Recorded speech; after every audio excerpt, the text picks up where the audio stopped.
ప్రపంచ వాణిజ్య సంస్థ డబ్ల్యూటీఓలో భారత్ చైనా మధ్య మరోసారి ఉద్రిక్తతలు తలెత్తాయి. ఇన్ఫర్మేషన్ టెక్నాలజీ, సోలార్ రంగాల్లో భారత్ ఇస్తున్న సబ్సిడీలు అంతర్జాతీయ నిబంధనలను ఉల్లంఘిస్తున్నాయని చైనా ఫిర్యాదు చేసింది.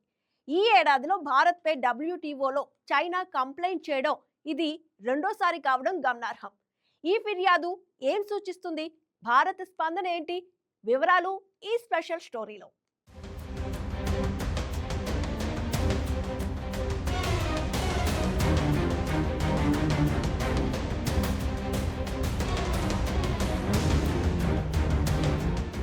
అంతర్జాతీయ వాణిజ్య వేదికపై భారత్ చైనాల మధ్య విభేదాలు మరోసారి ముదిరాయి.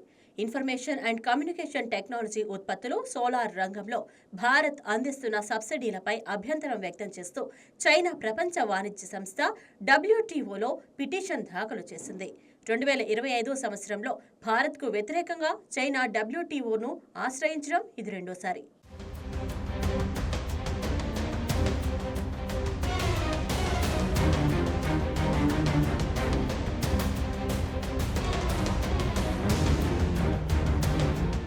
బీజింగ్లోని వాణిజ్య మంత్రిత్వ శాఖ విడుదల చేసిన ప్రకటన ప్రకారం భారత్ అనుసరిస్తున్న విధానాలు అంతర్జాతీయ వాణిజ్య నిబంధనలను ఉల్లంఘిస్తున్నాయని చైనా ఆరోపించింది.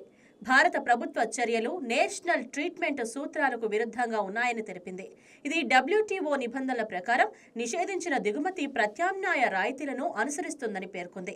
భారత్ తన దేశీయ పరిశ్రమలకు నిబంధనలకు విరుద్ధంగా సబ్సిడీలు ఇస్తూ చైనా ప్రయోజనాలను దెబ్బతీస్తోందని తెలిపింది.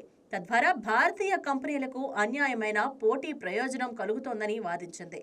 డబ్ల్యూటీఓ కట్టుబాట్లను గౌరవించి ఈ రాయితీలను వెంటనే ఉపసంహరించుకోవాలని లేదా సర్దుబాటు చేయాలని చైనా భారత్ను కోరింది.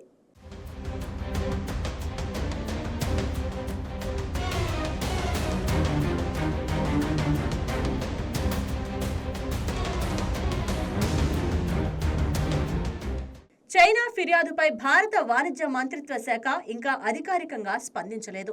అయితే ఈ పరిణామాలపై అవగాహన ఉన్న ఉన్నతాధికార వర్గాల సమాచారం ప్రకారం అంతర్జాతీయ వాణిజ్యంలో దేశాలు పరస్పరం సబ్సిడీలు, సుంకాలను ప్రశ్నించుకోవడం సాధారణమేనని అభిప్రాయపడుతున్నారు. దేశీయ ఆర్థిక వ్యవస్థను బలోపేతం చేయడానికి, స్వయం సమృద్ధి సాధించడానికి కొన్ని రంగాలు, ముఖ్యంగా పునరుత్పాదక ఇంధనం, ఐటీ, హార్డ్వేర్ రంగాలకు ప్రోత్సాహకాలు అవసరమని భారత్ చెబుతోంది. భారత్ ప్రవేశపెట్టిన ఉత్పత్తి ఆధారిత ప్రోత్సాహకాలు తయారీ రంగాన్ని పెంచడమే లక్ష్యంగా పెట్టుకున్నాయని నిపుణులు చెబుతున్నారు. అదే సమయంలో అవి నిబంధనలకు లోబడే ఉన్నాయని స్పష్టం చేస్తున్నారు.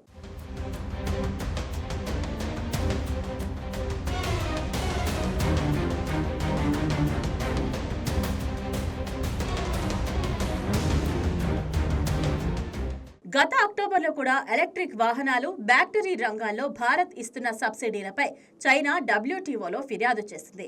గ్రీన్ ఎనర్జీ, హైటెక్ తయారీ రంగాల్లో ప్రపంచ ఆధిపత్యం కోసం జరుగుతున్న పోరాటంలో భాగంగానే చైనా ఈ అడుగులు వేస్తున్నట్లు తెలుస్తోంది. ప్రస్తుతం డబ్ల్యూటీఓ నిబంధనల ప్రకారం రెండు దేశాలు సంప్రదింపుల ద్వారా ఈ వివాదాన్ని పరిష్కరించుకోవడానికి ప్రయత్నించాలి. ఒకవేళ చర్చలు విఫలమైతే డబ్ల్యూటీఓ వివాద పరిష్కార కమిటీ ఈ అంశంపై విచారణ జరుపుతుంది.